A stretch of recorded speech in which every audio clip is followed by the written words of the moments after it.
Bradesco. Entre nós, você vem primeiro. Boa noite. Boa noite. A gente começa te mostrando a prisão de um homem suspeito de dar vários golpes às vítimas, sempre mulheres, em diferentes estados do Brasil. E eram vários mesmo, né, Edu? Pelo menos uma dezena, Mariana. Quando ele não conquistava o coração da vítima ali para tirar o dinheiro dela, do que a polícia costuma chamar de golpe do amor, esse estelionatário apelava para ofertas mentirosas.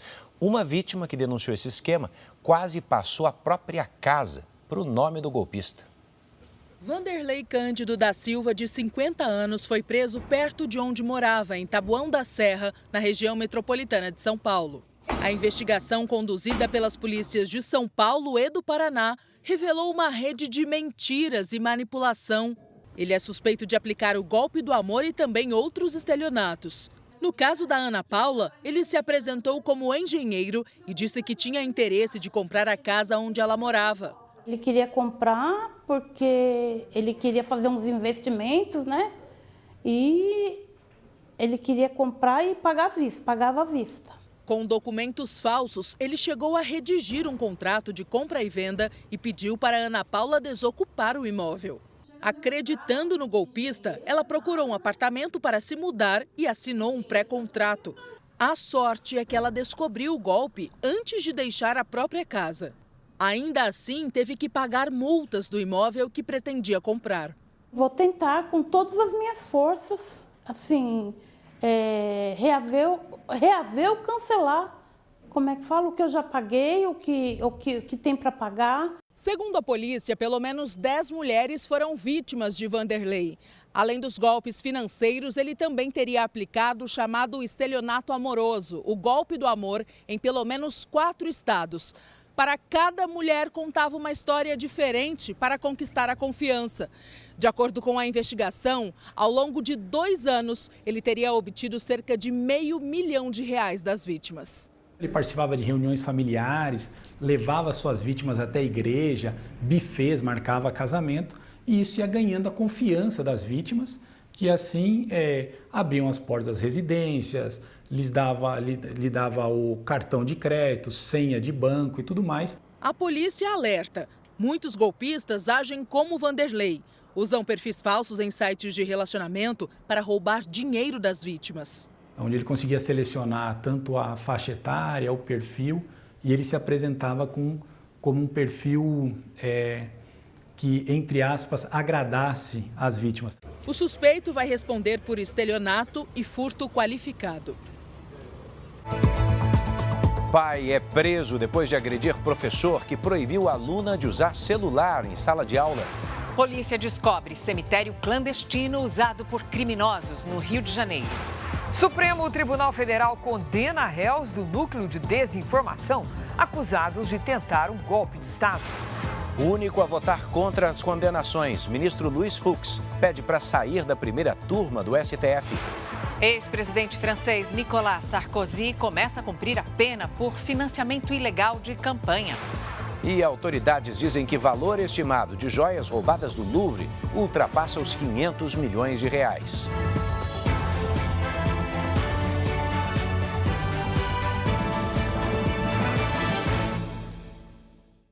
Oferecimento Bradesco e Agro. Isso que é dupla raiz.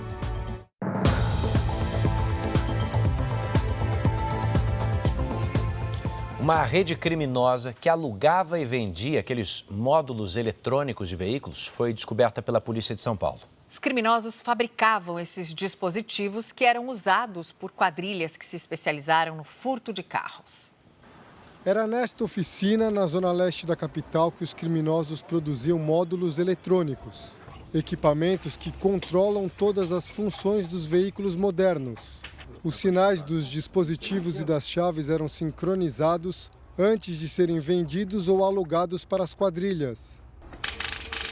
O módulo-alvo da quadrilha é o que libera a partida do veículo após a sincronização eletrônica com a chave. O dispositivo normalmente fica embaixo do painel.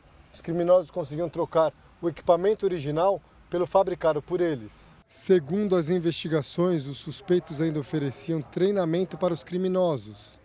Aulas de como utilizar esse dispositivo eletrônico no furto de veículos. A produção desses módulos necessita de conhecimento técnico.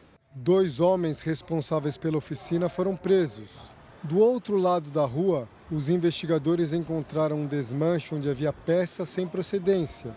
O responsável pelo depósito também foi preso.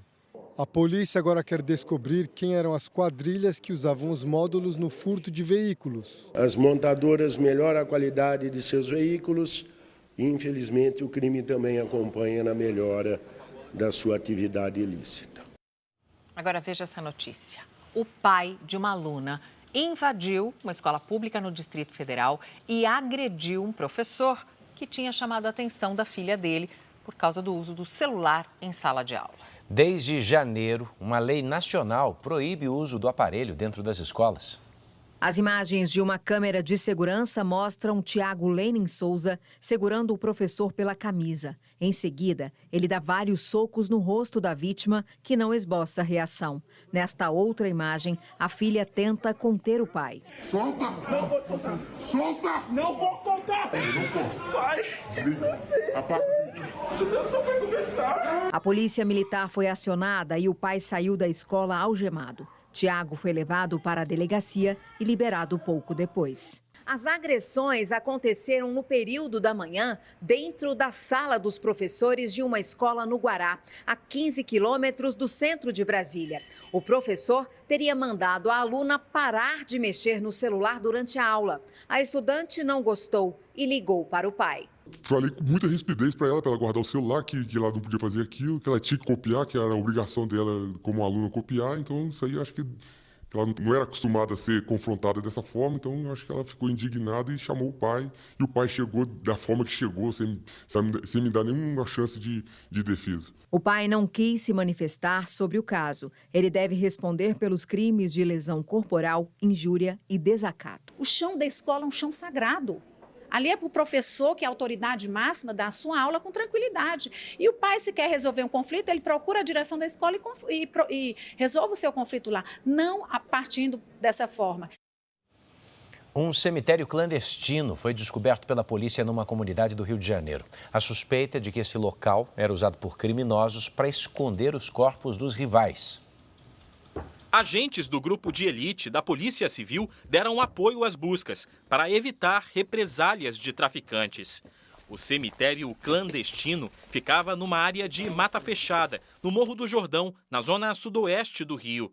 As ossadas estavam neste buraco, a cerca de 30 metros de profundidade. Foi preciso usar cordas para chegar ao fundo do poço, que fazia parte de uma obra abandonada de uma torre de energia. A polícia acredita que a área era usada por criminosos para executar e esconder os cadáveres de desafetos e rivais. As ossadas foram encaminhadas para exames, para tentar identificar as vítimas e definir quando as mortes aconteceram. Os cemitérios clandestinos no Rio entraram na mira do Ministério Público Federal. Os procuradores citam como exemplo a chacina de Acari, em 1990, quando 11 jovens desapareceram de um sítio na região metropolitana. Apesar da pressão de familiares, os corpos nunca foram encontrados. No ano passado, o Brasil foi condenado pela Corte Interamericana de Direitos Humanos por falhas nas investigações. O esclarecimento dos desaparecimentos começa primeiro pela identificação dos locais, dos cemitérios, valas clandestinas e lugares onde são desovados esses corpos, um tema muito triste e que tem uma realidade muito cruel na Baixada Fluminense, na região metropolitana do estado do Rio de Janeiro. Uma brasileira sofreu uma tentativa de estupro dentro do metrô em Paris. Ela recebeu ajuda de outra mulher que estava no mesmo vagão. O vídeo mostra a brasileira pedindo socorro num trem do metrô. Uma mulher que estava perto ajudou. A brasileira entra em desespero. Quando a porta do trem é aberta, o agressor foge. A vítima é a goiana Jordana Dias, de 26 anos. Quando as portas apitou para fechar, o o agressor pulou no trem e aí eu me deparei que eu estava sozinha com ele. E foi onde começou as agressões. A brasileira teve alguns ferimentos no rosto e no pescoço. Jordana está na França há cerca de 2 meses. Ela foi para Paris se encontrar com o irmão, depois de ter sido vítima de violência doméstica no Brasil. Logo após o ataque no trem, as autoridades francesas foram acionadas. Mas até agora, ninguém foi preso. A polícia ela tem os vídeos, a polícia tem a testemunha, a polícia tem tudo que é necessário para que encontre, mas ele até agora não foi encontrado.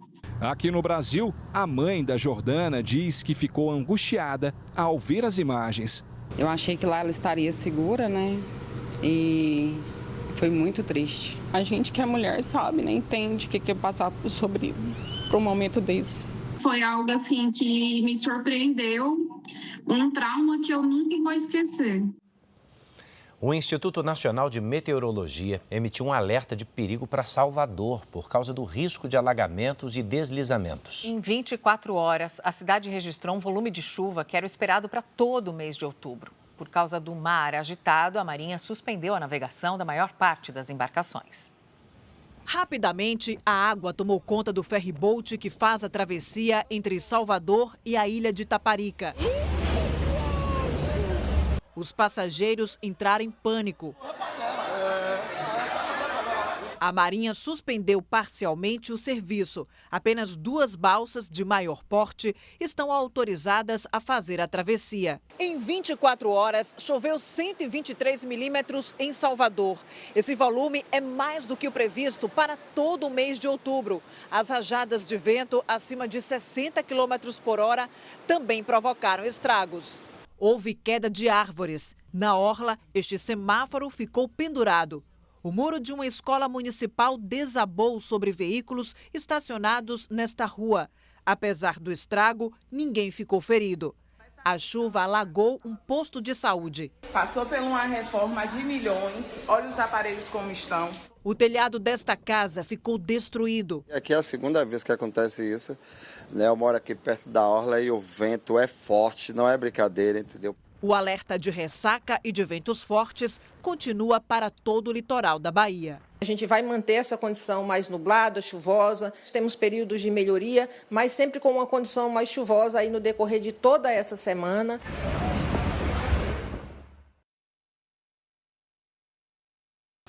Vamos conversar com Lidiane Sayuri sobre isso. Lidi, é normal essa quantidade toda de chuva em cima da Bahia nessa época do ano? Boa noite. Oi, Edu, olha, não é normal não. Nesse caso, as nuvens de chuva ganharam força com a chegada da frente fria, que normalmente já traz chuva. E ao chegar em Salvador, encontrou umidade e calor. Os temporais devem continuar até o fim da semana. Boa noite para você. Mariana, boa noite. E uma boa noite a você que está com a gente. Amanhã a frente fria se mantém estacionada e deve trazer ainda mais chuva para o recôncavo baiano. Também tem alerta de ressaca de Ilhéus a Conde, com ondas de até 2,5 metros. Em Porto Alegre, tempo firme, com manhã gelada e tarde quentinha, com 27 graus. Em São Paulo, sol com poucas nuvens, máxima de 24. Em Goiânia, sol forte e baixa umidade, faz até 29. Hoje, os maiores volumes de chuva foram registrados no Nordeste. As imagens de satélite mostram uma faixa de nebulosidade que atravessa o Brasil, do norte até o sudeste. Pode chover forte em parte do Amazonas, de Rondônia, do Pará e de Mato Grosso. O ar polar mantém o tempo firme e as manhãs frias no sul e sudeste, com chance de geada na Serra da Mantiqueira. Em Curitiba faz 20 graus, em Belo Horizonte 26, 32 em Campo Grande, em Rio Branco 34 e até 30 em Fortaleza. Tempo delivery. O Valdini é de Genipapo de Minas, Minas Gerais. Boa noite, Valdini. Os próximos dias serão de tempo firme, com manhãs geladas. Ao longo do dia, as temperaturas sobem aos poucos, até os 21, 22, até 24 graus. De Alagoinhas, na Bahia, tem pedido da Ceiça. Oi, Ceiça. Quarta-feira chuvosa, com 21 graus. Entre quinta e sexta, previsão de pancadas de chuva com raios a qualquer hora. Máxima de 26. Faça seu pedido nas redes sociais com o nome de uma cidade e a hashtag você no JR. Edu, Mariana. Obrigada, Lid. O Museu do Louvre calculou em mais de 500 milhões de reais o prejuízo com o recente roubo das joias. Segundo a polícia, centenas de investigadores estão mobilizados para tentar encontrar os criminosos. 2 dias depois do roubo, o museu estimou os danos em 88 milhões de euros, o equivalente a 550 milhões de reais, o que não inclui o valor histórico das peças, incalculável, segundo a direção do Louvre. Entre os itens roubados está um conjunto de diamantes e safiras que foi usado pela bisneta de Dom Pedro II, imperador do Brasil no século XIX. Também foram levados broches e uma tiara de pérolas, que pertenceram à imperatriz Eugênia. O Louvre segue fechado ao público. A polícia trabalha com 2 possibilidades. Os criminosos podem ter sido contratados por um colecionador ou tinham a intenção de retirar as pedras preciosas para serem revendidas em outros países. Especialistas acreditam que as próximas 48 horas são fundamentais para evitar que os ladrões consigam fazer isso. A perícia coletou 4 impressões digitais que podem ser dos assaltantes. A promotora que investiga o caso não descartou a participação de empregados do museu. O funcionário da empresa que alugou o veículo usado no crime disse que foi chamado para fazer uma mudança e, quando chegou ao local, foi rendido. Hoje, a ministra da Cultura da França, Rachida Dati, foi convocada a prestar esclarecimentos no parlamento francês e negou falhas na segurança. Ainda na França, o ex-presidente Nicolas Sarkozy começou a cumprir a pena de 5 anos de prisão por associação criminosa. Na chegada penitenciária ao lado da esposa, Carla Bruni, o ex-presidente foi recebido por apoiadores. Nicolas Sarkozy, de 70 anos, vai ficar isolado numa cela de 9 metros quadrados. Os advogados já pediram liberdade condicional. Em setembro, Sarkozy foi condenado por permitir que pessoas próximas a ele recebessem dinheiro do ex-ditador da Líbia, Muammar Gaddafi, em troca de apoio internacional. Ele nega as acusações. O ex-presidente ficou no poder entre 2007 e 2012. Ainda hoje, facção criminosa monitorava com câmeras mais de 80 pontos de venda de drogas em São Paulo. 17 suspeitos foram presos. E já no próximo bloco, Vasco supera o Fluminense no Maracanã e emplaca a 3ª vitória seguida nesse Brasileirão. Rayan, de 19 anos, decidiu o clássico para o Vasco da Gama.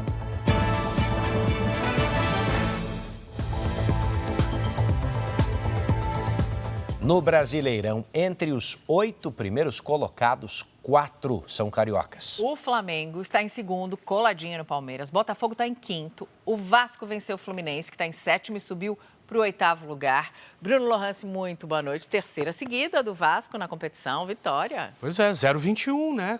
Nesse Campeonato Brasileiro, o código de área do Rio de Janeiro. Boa noite, Mariana. Boa noite, Edu. Para você que acompanha o JR também. O Vasco embalou nesse segundo turno do Brasileirão.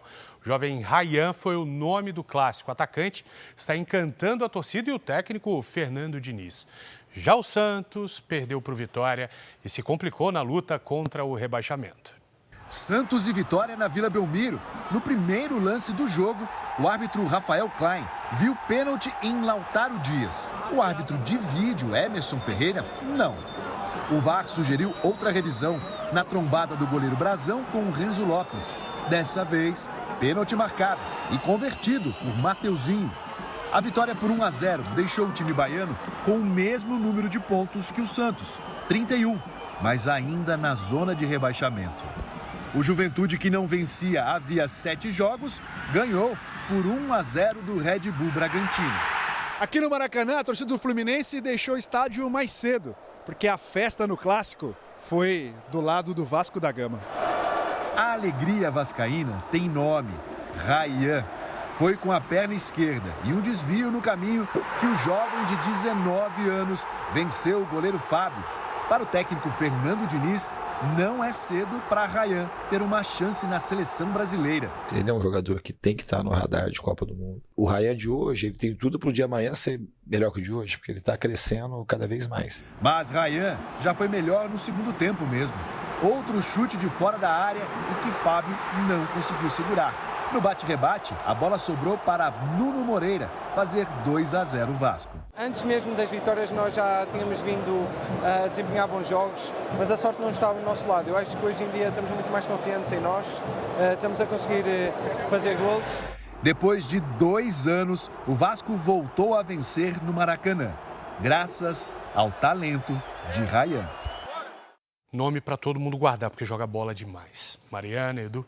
Joga mesmo. Obrigado, Bruno. A seguir, uma descoberta da polícia.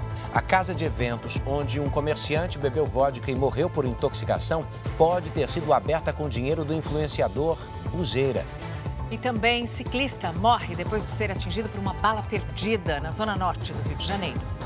Morte aconteceu durante a operação da polícia contra o Comando Vermelho.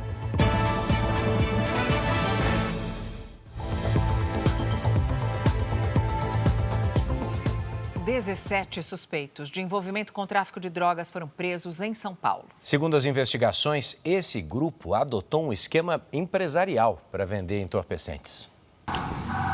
O objetivo da operação foi desestruturar o tráfico de drogas na zona leste de São Paulo e em outras 5 cidades vizinhas. Foram identificados 84 pontos de vendas de entorpecentes, chamados pelo grupo criminoso de lojas. A loja 24 está assim, ó. Elas eram monitoradas por câmeras da própria facção. Essa investigação teve início em fevereiro, depois de uma outra operação policial. A análise do material apreendido na época revelou que o tráfico de drogas na região adotou um esquema empresarial bem estruturado de organização. Na estrutura da administração do tráfico estão os auditores, que fiscalizam o movimento e a prestação de contas, os disciplinas, que punem quem descumpre alguma regra, e os RHs, responsáveis por selecionar e cadastrar os criminosos. Nós tínhamos até licença médica de indivíduos que cuidavam de pontos de tráfico. Indivíduos que estavam enfermos, lá doentes, e não poderiam estar trabalhando nos pontos de tráfico, eram afastados. Cada traficante tem os dados registrados, com nome, apelido, data de batismo na facção, padrinhos do crime, punições e o local onde atua. Neste comunicado, divulgado no grupo do tráfico, um dos chefes explica que os pedidos de reposição de drogas devem ser feitos até às 6 da tarde e que não irão admitir atrasos. Eles chamam de loja. Então, a loja 24 está faltando um tipo de droga. Aí a loja 53 tem essa droga. Então, eles fazem esse intercâmbio. Em um dos pontos da venda de drogas, a prestação de contas mostra a arrecadação de mais de R$700 mil em uma semana. Na operação de hoje, 17 pessoas foram presas, 3 em flagrante. 4 fuzis foram apreendidos durante uma operação policial no complexo do Chapadão, no Rio de Janeiro. 6 suspeitos foram presos e, no confronto, um ciclista morreu. Obstáculos em chamas atravessam o caminho da Polícia Militar. As imagens são feitas pelos agentes de dentro do blindado. Foi mais um dia de operação policial e troca de tiros com criminosos no complexo do Chapadão, na zona norte do Rio. Ela já tá... Olha... Na ação de ontem, policiais foram atacados a tiros quando tentavam retirar as barricadas na comunidade. Durante uma troca de tiros, o pastor Eduardo Oliveira dos Santos, de 45 anos, que passava de bicicleta, foi baleado nas costas. Ele chegou a ser levado ao hospital, mas não resistiu. A vítima tinha ido visitar a irmã no complexo do Chapadão. Eu vou sobreviver, eu vou me manter viva, porque o meu irmão foi embora e quem vai buscar ele? Ele nunca mais volta. Ele nunca mais volta. Até quando as pessoas vão sofrer assim? O policiamento está reforçado no complexo do Chapadão, onde facções travam uma disputa pelo controle territorial. O clima segue tenso na comunidade e provocou o fechamento de 12 unidades escolares na região. Na operação de hoje, 6 suspeitos de envolvimento com tráfico de drogas foram presos. Os PMs ainda apreenderam 4 fuzis e uma pistola. Os casos de intoxicação por metanol. A balada onde a comerciante Bruna Souza bebeu vodka pode ter sido um local que foi aberto com dinheiro de um prêmio pago pelo influenciador Buzeira. Ele foi preso semana passada numa operação da Polícia Federal contra um esquema de lavagem de dinheiro. A adega funcionava neste endereço na Zona Sul de São Paulo e foi fechada em fiscalização da polícia e da Secretaria da Fazenda. O conteúdo das garrafas apreendidas ainda é analisado no Instituto de Criminalística. Foi daqui que saíram as bebidas vendidas na balada de São Bernardo do Campo, onde Bruna Souza bebeu vodka no mês passado. Ela passou mal e morreu intoxicada por metanol. Essa adega, ela vende sem nota fiscal e o pessoal da balada compra também essa bebida sem nota fiscal.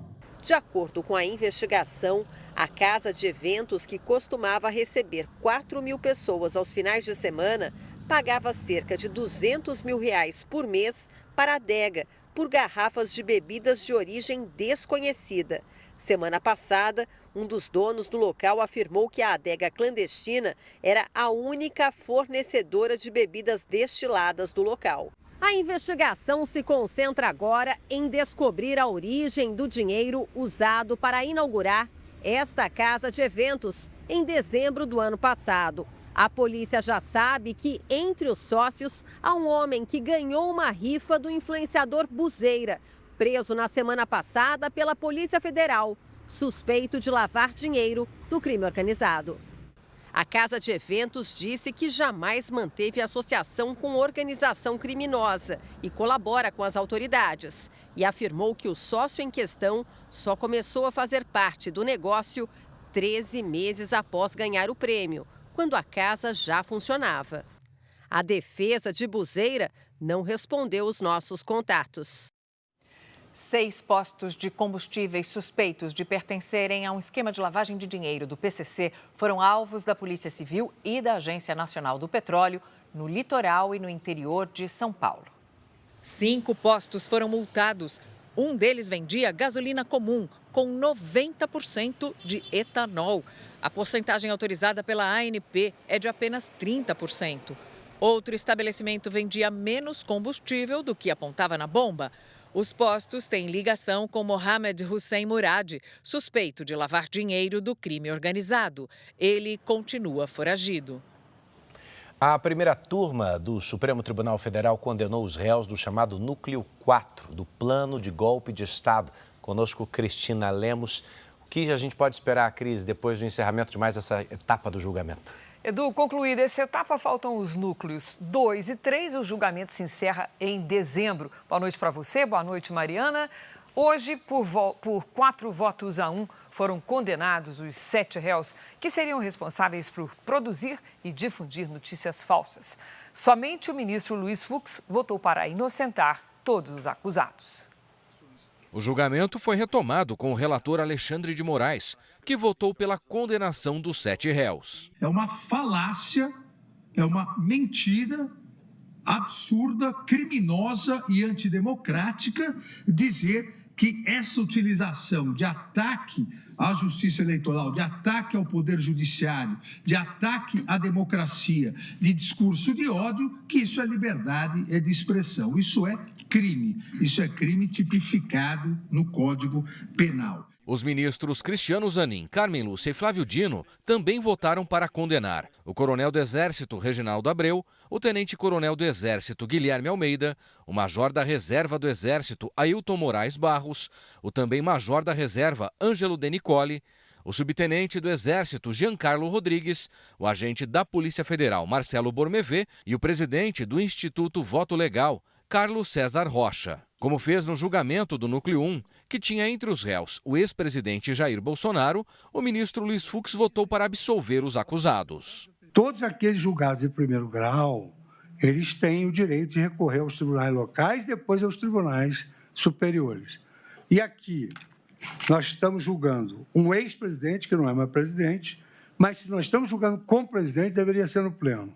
Por outro lado, nós estamos julgando pessoas que não têm foro de prerrogativa e que deveriam ser julgados em primeiro grau, porque aí teriam um direito ao duplo grau de jurisdição. Enquanto votava na sessão, Fux enviou ao presidente do Supremo, Edson Fachin, um pedido de transferência para a segunda turma da Corte.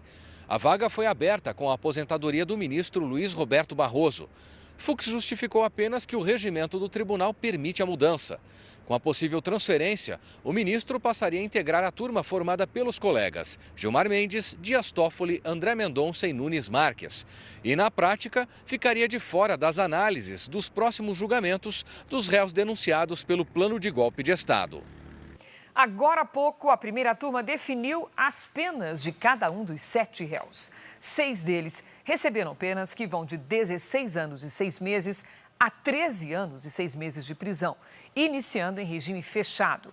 Apenas um dos réus, Carlos César Moretson Rocha, recebeu pena de 7 anos e 6 meses de reclusão em regime semiaberto. O ministro Alexandre de Moraes também votou pela reabertura de uma investigação que apura os crimes de organização criminosa e tentativa de abolição violenta do Estado Democrático de Direito contra o presidente do Partido Liberal, Valdemar da Costa Neto. A nomeação do deputado federal do PSOL, Guilherme Boulos, como ministro da Secretaria-Geral da Presidência da República, foi publicada hoje no Diário Oficial da União. Para a oposição, o movimento indica uma radicalização do governo Lula. O anúncio oficial foi feito ontem à noite, depois de uma cerimônia no Palácio do Planalto e uma reunião com o presidente Lula. Nas redes sociais, o presidente disse que convidou o deputado Guilherme Boulos para assumir o ministério, substituindo Márcio Macedo, a quem agradeceu por todo o trabalho realizado para a ampliação e o fortalecimento da participação social no governo. Esta foi a 13ª troca ministerial deste governo Lula. Guilherme Boulos deixa a Câmara dos Deputados e assume a Secretaria-Geral da Presidência com a missão de reforçar o diálogo entre o governo e os movimentos sociais. O presidente Lula me deu a missão, como ministro da Secretaria-Geral da Presidência, de dialogar com o nosso povo nos 4 cantos do país e também ouvir o povo, as suas demandas. Para a oposição, a nomeação de Boulos sinaliza uma radicalização do governo do presidente Lula. Como líder do MTST, o agora ministro organizava a ocupação ilegal de imóveis em São Paulo. Isso demonstra que o atual presidente da República virá, numa versão 2026, o candidato da suprema extrema esquerda. E acho que, com a chegada do deputado Guilherme Boulos ao ministério, acabamos de ver uma invasão no Palácio do Planalto. O presidente da República em exercício, Geraldo Alckmin, foi convidado hoje do JR em entrevista. Alckmin disse que Lula deve se encontrar com o presidente Donald Trump na Malásia e destacou as negociações do governo brasileiro para pôr fim ao tarifaço americano. Acho que nós estamos avançando bem. A ordem executiva do presidente Trump já tem um pouco mais de 2 meses. De lá para cá, já saiu do tarifaço chamado 10 mais 40%, celulose, ferroníquel. Há 15 dias atrás, passou uma redução importante para madeira serrada e macia de 50% para 10% na chamada seção 232, determinados tipos de armário, de móveis também, de 50% para 25%. Então, são passos que estão sendo dados. E a conversa por telefone do presidente Lula com o presidente Trump foi muito positiva. O encontro também na ONU, em Nova York, o próprio presidente Trump falou que deu uma boa química. Eu, que fui professor de cursinho de química orgânica, a química acelera os processos, né? Então, nós estamos otimistas.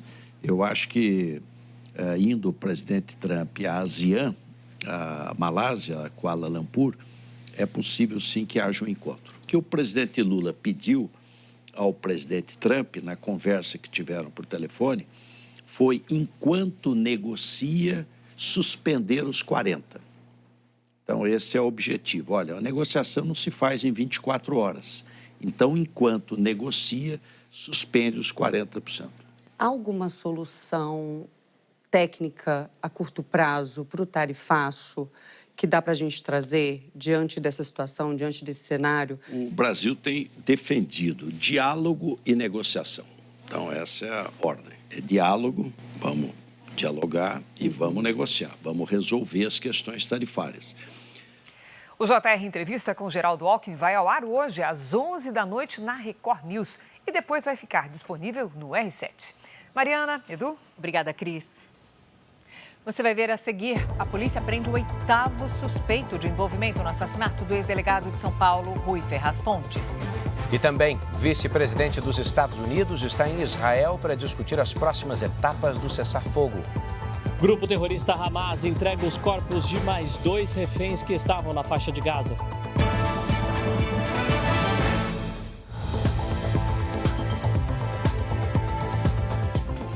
Estamos de volta para você saber que nos Estados Unidos, a Casa Branca anunciou hoje que não há planos de um encontro dos presidentes Trump e Putin num futuro próximo. Um dia depois da ligação telefônica entre os chefes das diplomacias dos dois países, foi adiado o encontro presencial entre Marco Rubio e Sergei Lavrov.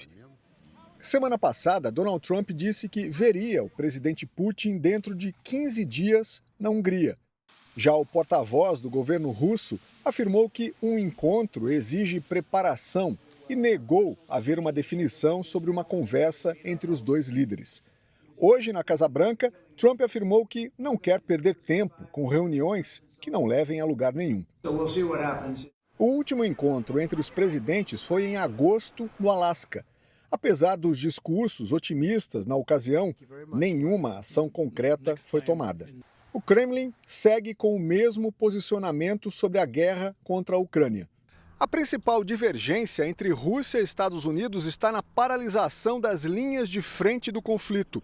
A Ucrânia e líderes europeus querem que a atual posição das tropas sirva como base para futuras negociações.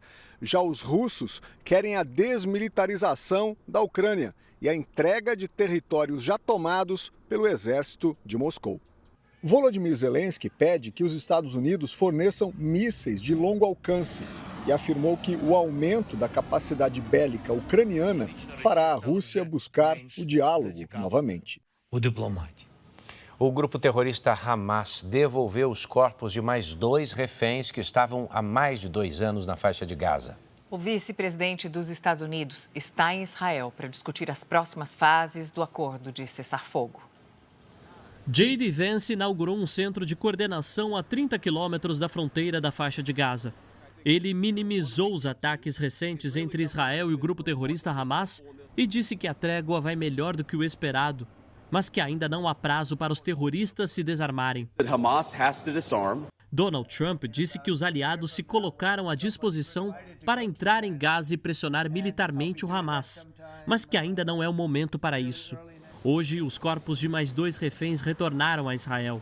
Os corpos dos reféns passam neste momento por um processo de identificação aqui no Instituto Forense de Tel Aviv. As causas das mortes também estão sendo investigadas.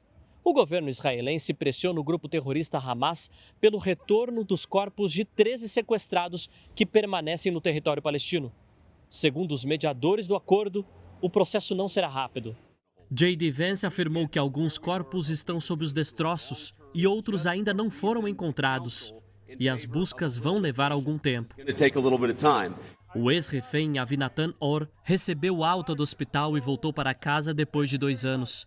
Ele foi recebido por centenas de pessoas em Shiló, um assentamento judaico na Cisjordânia. No Japão, pela primeira vez, uma mulher assumiu o cargo de primeira-ministra. Sanae Takaichi foi eleita pelo parlamento nesta terça-feira em Tóquio. Ela substitui o ex-premier Shigeru Ishiba e é conhecida como a Dama de Ferro japonesa por ser admiradora da ex-primeira-ministra do Reino Unido, Margaret Thatcher. Nas redes sociais, ela já publicou fotos pilotando motos e tocando bateria. A nova premier promete corte de gastos do governo e vai enfrentar desafios como a inflação e pressão por mais inclusão social. O ministro Alexandre de Moraes, do Supremo Tribunal Federal, pediu vista, ou seja, prazo para análise, e suspendeu assim por 90 dias o julgamento da ação sobre a desoneração da folha de pagamento de municípios e dos 17 setores que mais empregam na economia brasileira. O placar está em 3-0 para considerar inconstitucional a prorrogação da desoneração. Tem estreia emocionante na tela da Record. A novela Mãe conta a história de amor de uma menina que sofre com o desprezo da família e encontra proteção e carinho nos braços de uma professora. Uma história poderosa, uma realidade parecida com a de milhões de crianças e de adolescentes no mundo inteiro, que convivem com o abandono enquanto esperam por uma adoção. Com histórias marcadas por perdas, meninos e meninas dividem o sonho de se sentir parte de uma família. Colo, um abraço, né, um chamego, né, umas brincadeiras de família mesmo. Esse é o meu verdadeiro sonho mesmo. Neste serviço de acolhimento em Santa Bárbara do Oeste, no interior de São Paulo, vivem 8 adolescentes e 2 crianças maiores de 5 anos. Todos estão à espera de uma adoção, mas as chances de terem um lar de verdade diminuem a cada dia. O que você mais queria? Meu pai e minha mãe. Comigo. A adoção está entre os temas centrais da novela Mãe, que chega à tela da Record. Na trama, a pequena Meleque tem 7 anos de idade e sofre maus tratos em casa. O amor e carinho que não recebe da mãe nem do padrasto, a menina encontra nos braços de uma professora da escola. Ao descobrir a dura realidade da aluna, Zeynep resolve fugir com ela e depois passa a lutar para adotá-la. Me diz por que ninguém consegue ajudar essa garota? Será que alguém vai ter que morrer para eles fazerem alguma coisa? A adoção de crianças e adolescentes no Brasil só pode ser feita pelo Sistema Nacional de Adoção. É preciso se cadastrar no portal do Conselho Nacional de Justiça e passar por etapas que incluem, por exemplo, o envio de documentos e avaliação psicológica. Nós temos o curso preparatório, não é verdade? Depois é feito um parecer pelas psicólogas e pelas assistentes sociais que fazem o trabalho. E depois é dado vista dos autos ao Ministério Público para manifestação e, então, uma sentença onde aquele candidato ou aqueles candidatos, né, se for um casal, estão habilitados para adoção. O Brasil tem hoje mais de 30 mil pretendentes aptos a adotar. Número muito maior que o de crianças e adolescentes que estão à espera de uma família. Essa conta insiste em não fechar porque a maioria só aceita bebês. E por trás das paredes dos abrigos existem muitos outros perfis. Então vamos supor que uma pessoa chegue para adotar dizendo: eu só aceito adotar crianças de até 6 meses de idade, eu quero uma menina branca de até 6 meses. Essa pessoa possivelmente vai esperar na fila 6, 7 anos, vai depender muito do lugar também. Crianças com deficiência, irmãos, adolescentes que já são mães, como esta jovem de 16 anos. Longe do perfil mais idealizado por muitas famílias. Eles ficam à margem dos olhares de quem quer adotar. O que eu mais quero é que alguém que me aceite, que me ama, cuide de mim e da minha filha. Você acredita nisso? Que todas as mães amam os seus filhos? Uma história para torcer e se emocionar. Você acha que pode me chamar de mãe? Mãe! A novela Mãe estreia na próxima segunda-feira, dia 27, às 9 da noite. Eu sou muito feliz por você ser minha mãe. Uma falha no sistema de sinalização afetou a linha 4 amarela do metrô de São Paulo na manhã de hoje. As estações ficaram lotadas e os passageiros tiveram dificuldade para embarcar. A concessionária responsável colocou 34 ônibus para tentar diminuir o tamanho das filas, mas o funcionamento da linha amarela só foi normalizado depois de quase 7 horas. Uma quadrilha que se especializou no roubo de celulares foi presa na região metropolitana de Porto Alegre. Um dos 5 suspeitos detidos era monitorado com 2 tornozeleiras eletrônicas. A investigação apontou que os celulares eram revendidos ou desmontados para a venda de peças. 5 pessoas foram presas por suspeita de participação numa quadrilha especializada no roubo de celulares. Entre os detidos, um chamou a atenção por usar 2 tornozeleiras eletrônicas. No Rio Grande do Sul existem 2 programas de monitoração eletrônica. Um que acompanha mais de 12 mil pessoas com restrição de liberdade e outro que faz a vigilância de agressores que tem medida protetiva expedida pela Justiça. É o caso do homem preso hoje. Ele cumpre pena no regime semiaberto por roubo e homicídio e também é monitorado por violência doméstica. Ainda assim, participou dos roubos de celulares. Já prendemos criminosos com tornozeleira eletrônica, seja prisões em flagrante ou prisões com cumprimento de mandados de prisão. Mas, pela primeira vez, nós encontramos um indivíduo com 2 tornozeleiras eletrônicas. Isso só demonstra e redobra a periculosidade dele. A polícia prendeu hoje o 8º suspeito de envolvimento no assassinato do ex-delegado de São Paulo, Rui Ferraz Fontes. Foi morto no mês passado. Um crime brutal, né, que chocou o Estado. E até agora, essa investigação não apontou a motivação para o assassinato. José Nildo da Silva, de 47 anos, foi preso na rua em Itanhaém, no litoral sul de São Paulo. Segundo a Polícia Civil, ele esteve em uma das 4 casas usadas como apoio logístico da quadrilha, que matou o ex-delegado-geral de São Paulo, Rui Ferraz Fontes. Nós julgamos que ele possa ter sido um dos atiradores. Ainda está sendo constatado isso. Após o crime, ele se dirigiu a uma das residências que serviu de logística para a quadrilha e nesse momento ele estava com colete à prova de balas e armado e acompanhado de uma mulher. O crime aconteceu no dia 15 de setembro. O delegado aposentado Rui Ferraz Fontes foi assassinado em Praia Grande, no litoral de São Paulo. Ele saía da prefeitura, onde exercia cargo de secretário de administração, quando foi abordado por criminosos armados com fuzis. Além de José Nildo, a polícia prendeu outros 7 investigados pelo crime, entre pessoas que teriam ajudado na logística e suspeitos de serem os atiradores. José Nildo da Silva já tem antecedentes criminais por ameaça, violência doméstica e posse ilegal de arma de fogo. A mulher que estava com ele depois da execução do delegado ainda não foi encontrada. 2 suspeitos seguem foragidos. O Jornal da Record termina aqui. À 00:30 tem mais JR para você. E as reportagens dessa edição você confere no Record Plus e em todas as nossas plataformas digitais. A programação da Record está disponível ao vivo e de graça no Record Plus. Agora você fica com o Senhor e a Serva e logo depois de Reis, tem informação da roça ao vivo em A Fazenda. Não perca uma boa noite. Boa noite para você e até amanhã.